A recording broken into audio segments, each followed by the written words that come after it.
Gravidez na adolescência. Esse é o nosso assunto de hoje. Nós estamos no segundo bloco do Educação. Bom, no finalzinho do primeiro bloco, duas perguntas aí. Uma, como é que vence a timidez da criança? A criança que fala muito sobre o assunto com os pais. Talvez até porque os pais passem isso aí. A Débora vai responder. Mas no intervalo, a Bárbara falou que a minha pergunta tinha muito a ver com a dela. Então, pode falar, Bárbara. Fátima, você comentou que os amigos dos seus filhos iam e eles passavam na sua casa para fazer esse tipo de pergunta. Mas os seus filhos, eles entravam nesse assunto com você porque tô falando pela minha experiência, assim, eu tinha liberdade de falar sobre sexo fora da minha casa, mas existia um bloqueio de falar de sexo com meu pai e com a minha mãe. Seu? E eu acho que isso não é uma coisa geral, assim. Eu acho que o adolescente, ele tem liberdade na rua, mas dentro de casa ele se priva dessa liberdade de comunicação com os pais. E me gerou essa curiosidade, porque os amigos dos seus filhos perguntavam, mas e os seus filhos? Eles tiravam dúvida com você ou eles só escutavam? Não, eles sempre tiravam dúvidas. Inclusive, é uma coisa assim bastante impressionante, que eu acho para a idade, porque eu sempre tive muitos cartazes, material educativo, isso tudo.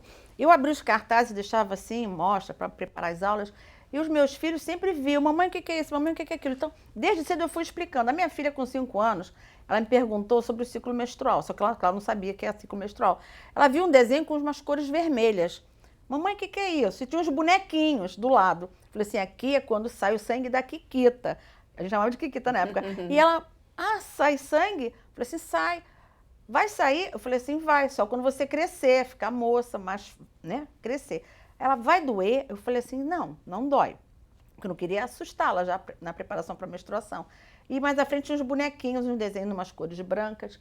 Aí ela, e o bonequinho, assim, o nenenzinho, né, não lembro bem. Eu falei assim, aqui é quando a mulher está com a sementinha dela madura e dali vai formar o bebê, vai vir o neném, vai gestar, o neném vai crescer na barriga da mamãe, da mulher. Eu explicava isso assim. Então, depois ela foi pegando o cartaz e foi apontando com o dedinho, explicando quando sai o sanguinho da Kikita, quando a sementinha está madura que vem o neném. E ela começou a demonstrar o ciclo menstrual com 5 anos. Então, eles cresceram assim. Eu explicava tudo que eles me perguntavam, de acordo com a faixa etária, eu explicando. E com o tempo, depois, eles foram perguntando como que a sementinha do papai, perguntou se o papai tinha sementinha, eu falei, tinha. Como que a sementinha do papai se juntou com a sementinha da mamãe. Aí eu fui explicando tudo com uma linguagem simples. E desde pequenos, eles levavam os amigos justamente para ouvir o que a mãe sempre falava com eles. Muito bom. Para vencer a timidez.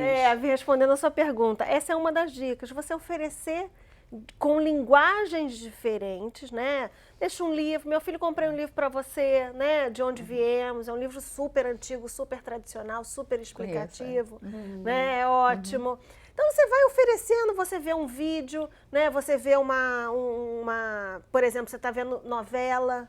E aí você vê que acontece uma situação, uma cena, alguma coisa, exatamente. Um filme. Você tem que criar daquilo ambiente propício para uma discussão, para um bate-papo. Você pode falar, né? Você pode hipotetizar algum amigo, olha, porque o fulaninho me falou. Enfim, você pode criar situações. Já é uma oportunidade. Para oferecer essa informação. Bárbara, você conversa sobre sexo com o seu mais velho? Ele tá com 17? 17 anos, Matheus. Conversa. Numa boa? Na verdade, a realidade assim, que eu tenho com eles, hoje, tanto com o Matheus como com as minhas mais novas, é diferente. Assim, eu nunca tomei banho com meu pai e com a minha mãe. E eles tomam banho comigo, se necessário. Assim, eu troco de roupa na frente deles. Então, eu acho que essa liberdade gera um diálogo maior. Porque gera curiosidade quando eles são pequenos, 5, 6 anos. Mas por que você é assim? E eu sou desse jeito?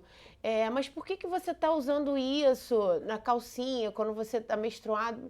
E aí você vai arrumando técnicas para poder explicar da melhor maneira possível naquela idade. Então, assim, quando eles chegam na adolescência, eu acho que fica mais fácil o diálogo. Fica mais, cria mais liberdade para se falar sobre sexo, sobre camisinha, anticoncepcional. Como é que ficou na tua cabeça isso, né? Essa notícia, quando ela chegou para você aos 16 anos de idade, conta um pouquinho como é que foi isso. Desesperador. Eu acho que o que passa na cabeça de todo adolescente, assim, meu pai vai me botar para fora de casa. Eles são muito... Meu pai e minha mãe, meu pai principalmente, assim, um paizão, mas extremamente rígido, né? Há 17 anos atrás, um pai, assim, que cobrava o tempo inteiro, né? Em relação ao estudo, em relação à postura. Então, assim, a primeira coisa que eu acho que passa na cabeça do adolescente principalmente da menina, né? Como que eu vou chegar em casa com uma notícia dessa? Assim, vou acabar com o mundo da minha mãe e do meu pai. Eu acho que a primeira preocupação... E como é que você fez? Qual foi a estratégia que você usou? Eu fui conversar... Eu sempre fui muito íntima do meu pai, assim, próxima, né? Mais próxima do meu pai do que da minha mãe. E então eu fui primeiro falar com meu pai, sozinha. Caramba, eu geralmente quis falar com a mãe ele, primeiro, né? Eu quis falar com ele sozinha. O pai do Matheus, ela contou que o pai do Matheus quis ir, ela disse não, sou eu e ele. Ela arrumou um jeito no momento que só estivessem os dois. Eu esperei a minha mãe sair de casa, meu irmão, eu tenho um irmão mais velho e uma irmã também. E eu esperei todo mundo sair de casa e esperei um momento que meu pai estivesse sozinho em casa e que só fosse eu e ele ali. Assim, a minha mãe é muito religiosa, muito protetora, assim. Eu sabia que se eu falasse para ela primeiro, ela ia desabar e aquilo ia afetar o meu pai de uma maneira que eu não queria, né? Por mais que fosse uma notícia... A gente não pode falar uma notícia ruim, porque não é o momento, né? Eu não queria que ele escutasse da boca da minha mãe, eu queria que ele tivesse... Eu queria falar para ele primeiro, né? Uma relação de fidelidade. Que tem eu muito... queria contar para ele. E aí você vê muita complexidade, diferença né? daquele momento para os demais. Você tem 4 filhos, né? Tem. Você teve outros 3 filhos. Então, do seu ponto de vista da mulher, né? Também vamos colocar aí do ser humano. Tem muita diferença, assim, não vou nem falar do último, porque aí é claro que sim, né, da mais novinha, que tem 1 ano. 1 ano, Luísa. Mas assim, do primeiro pro segundo você tinha quantos anos? 26, Isabela. Muita diferença, porque você você melhora com o tempo, né? Você vai adquirindo experiência, assim. O primeiro filho você comete muitos erros, em relação a tudo, a educação, a forma de cuidar. Eu tive muita sorte. Eu tive minha mãe e meu pai, por mais decepcionados que eles tivessem ficado comigo, eu tive eles muito próximos. Eles te apoiaram? Em todo momento, assim, em tudo. Eu ainda não tinha terminado o antigo segundo grau, né? Hoje em dia ainda se fala ensino médio, antigo segundo grau. Eu estava no 3º ano. E eu só consegui voltar a estudar porque minha mãe ficou ali do meu lado, né? Pôde ficar com o Matheus. Eu tive o Matheus em abril, eu estava no 3º ano, tinha terminado o 2º semestre. Eu tive que voltar com ele com 1 mês, eu tive que deixar ele com a minha mãe. Então, assim, eu tive todo o apoio. Sim, que nem As todas as meninas amizades. têm. São casos raros, né, Essa história, Débora, que eu falei, que afirmou até e eu queria que você explicasse também como enfermeira, que a menina diz, as adolescentes rejeitam o feto, ela bota o ponto, ou seja, ela está afirmando. Por quê? Quer dizer, esse tipo de dúvida é o quê? Porque muitas meninas perdem seus bebês, têm abortos espontâneos. Olha, na realidade, alguns abortos espontâneos podem acontecer, ou por estresse mesmo da situação, tá? E muitas, talvez pela imaturidade, dependendo da faixa etária, né, que elas estão, isso traz consequências para a gestação e depois do nascimento das crianças, no caso dos bebês, elas podem ter depressão pós-parto, psicose puerperal. Isso vai depender também muito da estrutura psicológica e até da questão da alimentação delas. Porque nós sabemos mesmo, o adolescente não come bem, né? Nós sabemos que determinadas substâncias que faltam, assim como alguns ômegas, né? que faltam, eles têm até um favorecimento do fortalecimento do vínculo mãe-bebê. Isso nós sabemos que realmente isso acontece. Então, algumas até nutricionistas podem explicar isso melhor. Mas é uma coisa bastante forte. A questão da ocitocina também, porque o estresse, a ocitocina também fortalece esse vínculo. O parto acontecendo de forma natural, conforme ela desejou. Vou explicar, desculpa. É o hormônio. Ocitocina é um hormônio. Michel Odin, um grande obstetra, né, conhecido internacionalmente, ele fala que a ocitocina é o hormônio do amor.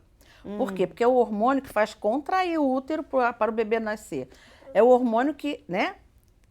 E produz o leite. Então, contrai o útero para o bebê nascer, assim como o descolamento da placenta. A ocitocina promove a ejeção do leite, para o leite ser ejetado. A produção é pela prolactina. E a ocitocina, ela está presente no orgasmo feminino. E só no neocórtex é que tem uma área restrita para o encaixe da ocitocina num receptor hormonal. Foi até uma pesquisa que o Michel Odin fez. E isso que fortalece esse vínculo. Porque a ocitocina, aquela que se aplica no soro, ela cai na corrente sanguínea, ela faz o útero contrair para induzir o parto. Porém, ela não encaixa em alguns receptores que tem no neocórtex. Somente a normal, a natural, que é aquela produzida no trabalho de parto. E no Aí, caso sim, da fortalece o adolescente, vínculo. tem alguma... E muitas adolescentes, quando são muito jovens, elas apresentam aquilo que eu havia comentado com você antes, que algumas adolescentes, quando são muito jovens, elas não estão estruturadamente preparadas fisicamente para gestar. Elas evoluem com desproporção cefalopélvica, o quadril, a bacia é menor do que deveria ser, porque ainda são muito jovens. O feto é maior, então a desproporção cefalopélvica tem que ir para cesariana. Outros casos também, elas apresentam muita hipertensão na adolescência, é muito comum. Tanto que existem algumas universidades, algumas maternidades, alguns serviços, geralmente nas maternidades escola, assim como é o exemplo do UFRJ que eu trabalho, tem um ambulatório só de adolescentes, só para cuidar das adolescentes, visto a grande necessidade de alterações que acontecem nessa faixa etária. A hipertensão é uma delas, que é a doença específica hipertensa da gravidez, né? Você fez uma pergunta, Daniela, que eu acho que Isso é importante. É importante a gente responder. Entende? A questão da rejeição do feto. A gente vai discutir a questão da maternidade, né? A maternidade é a capacidade que eu tenho de doar, né? Eu passo de filha para mãe. São perspectivas de relação com o outro bastante diferentes.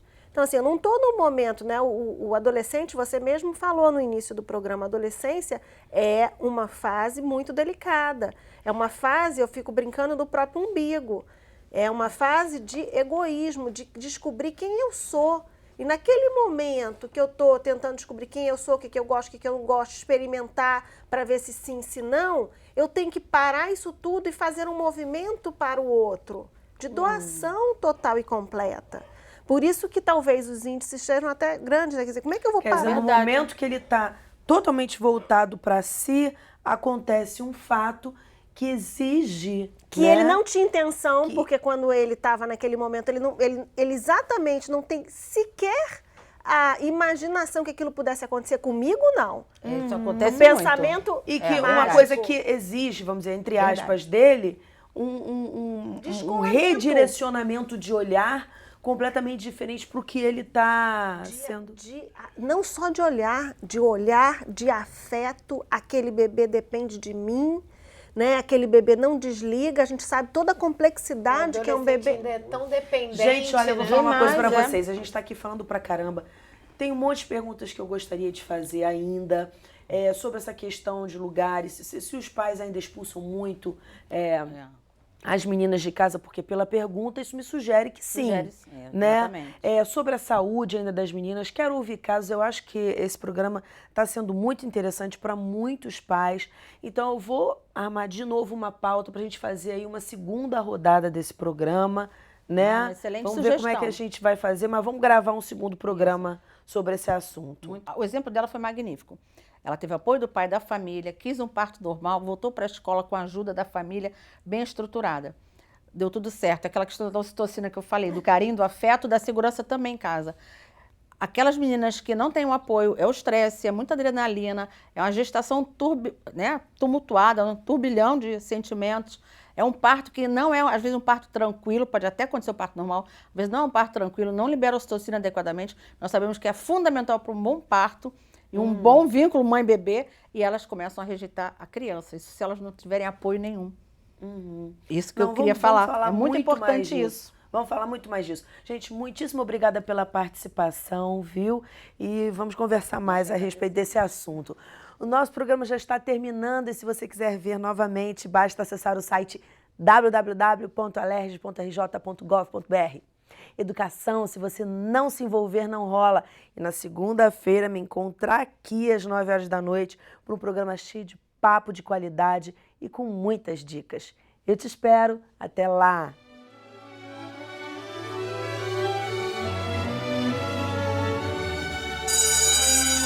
Eu quero ser professora porque eu vou ensinar todos os alunos que eu aprendi com a tia Cláudia. Eu queria o mundo todo rosa, o castelo, e eu e minhas colegas seremos todas princesas. Mas os meninos também vai ser príncipe, mas tem alguns que é muito chato e tem alguns que batem na gente. Aí a gente vai deixar esses daí de lado.